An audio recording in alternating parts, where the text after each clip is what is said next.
ಬೆಳಗಿನ ಕ್ರಿಯಾಯೋಗ ದಿನವನ್ನು ಶಾಂತಿಯಿಂದ ಆರಂಭಿಸಿ. ಇಂದಿನ ವಿಡಿಯೋದಲ್ಲಿ ನಾವು ಪ್ರತಿದಿನ ಬೆಳಿಗ್ಗೆ ಅನುಸರಿಸುವ ಸರಳ ಕ್ರಿಯಾಯೋಗ ದಿನಚರಿಯನ್ನು ನಿಮ್ಮೊಂದಿಗೆ ಹಂಚಿಕೊಳ್ಳುತ್ತೇನೆ. ನಮ್ಮ ದಿನ ಹೇಗೆ ಆರಂಭವಾಗುತ್ತದೆಯೋ ದಿನದ ಉಳಿದ ಸಮಯವೂ ಹಾಗೆ ಸಾಗುತ್ತದೆ. ಆದ್ದರಿಂದ ಬೆಳಗಿನ 20 ನಿಮಿಷಗಳನ್ನು ನಮ್ಮ ದೇಹ, ಮನಸ್ಸು ಮತ್ತು ಆತ್ಮಕ್ಕಾಗಿ ಮೀಸಲಿಡೋಣ. ಮೊದಲನೇದು ಬಂದು ಬೆಳಿಗ್ಗೆ ಬೇಗ ಹೇಳುವುದು. ಸೂರ್ಯೋದಯದ ಮೊದಲು ಅಥವಾ ಬೇಗ ಹೇಳಲು ಪ್ರಯತ್ನಿಸಿ. ಈ ಸಮಯದಲ್ಲಿ ಪ್ರಕೃತಿ ಶಾಂತವಾಗಿರುತ್ತದೆ ಮತ್ತು ಮನಸ್ಸು ಸ್ವಚ್ಛವಾಗಿರುತ್ತದೆ. ಮೊದಲನೇದು ಬಂದು ನೀರು ಕುಡಿಯುವುದು. ಹೇಳಿದ ತಕ್ಷಣ 1 ಅಥವಾ 2 ಗ್ಲಾಸ್ ನೀರನ್ನು ಕುಡಿಯಿರಿ. ಇದು ದೇಹವನ್ನು ಶುದ್ಧಗೊಳಿಸಲು ಸಹಾಯ ಮಾಡುತ್ತದೆ. ಮೂರನೇದು ಬಂದು ಆಳವಾದ ಉಸಿರಾಟ. ಒಂದು ಶಾಂತವಾದ ಸ್ಥಳದಲ್ಲಿ ಕುಳಿತುಕೊಳ್ಳಿ. ಹಾಗೆಯೇ ಮೂಗಿನ ಮುಖಾಂತರ ನಿಧಾನವಾಗಿ ಉಸಿರನ್ನು ಎಳ್ಕೊಳ್ಳಿ.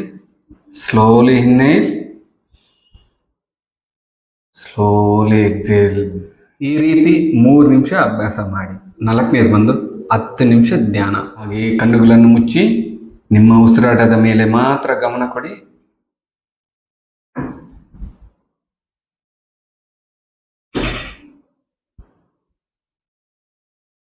ಯಾವುದೇ ಆಲೋಚನೆಗಳು ಬಂದರೂ ಅದನ್ನು ಹಿಡಿದುಕೊಳ್ಳಬೇಡಿ.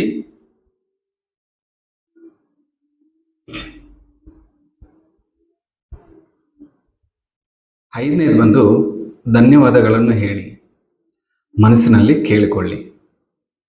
ಇದು ಕ್ರಿಯಾಯೋಗದ ಒಂದು ಸಂದೇಶ. ಕ್ರಿಯಾಯೋಗ ಕೇವಲ ಧ್ಯಾನವಲ್ಲ, ಇದು ಜೀವನವನ್ನು ಜಾಗೃತಿಯಿಂದ ಬದುಕುವ ಒಂದು ವಿಧಾನ. ಪ್ರತಿದಿನ ಸಣ್ಣ ಅಭ್ಯಾಸಗಳು ದೊಡ್ಡ ಬದಲಾವಣೆಗಳನ್ನು ತರುತ್ತದೆ.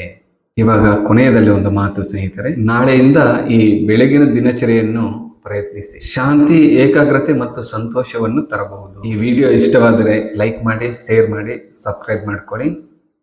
ಮುಂದಿನ ವಿಡಿಯೋದಲ್ಲಿ ಸಿಗೋಣ. ಧನ್ಯವಾದಗಳು.